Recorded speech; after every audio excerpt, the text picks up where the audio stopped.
Ito ang GMA Regional TV News. Nangangamba ang aabot sa 400 pamilya ng isang sitio sa Barangay Tipadilla dito sa Cebu City sa posibleng sakit mula sa hindi pa rin humuhupang baha. Pasintabi po sa mga kumakain.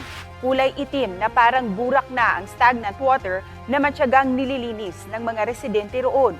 Nakadagdag pa ang pag-apaw ng tubig mula sa creek nang bumuhos ang ulan nitong Martes. Ang sinisisi ng mga residente ang mga putik at basura sa creek.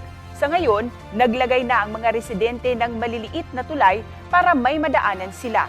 Ayon sa barangay, matagal ng problema ang pagbaha sa lugar pero galing daw sa ibang barangay ang naimbak na basura roon. Matagal na rin daw nilang inireklamo sa DPWH na baguhin ang disenyo ng tulay para hindi mapasukan ng basura. Nangako naman ang Cebu City LGU na paiigtingin nila ang mga hakbang para masolusyonan ang problema ng baha sa lungsod.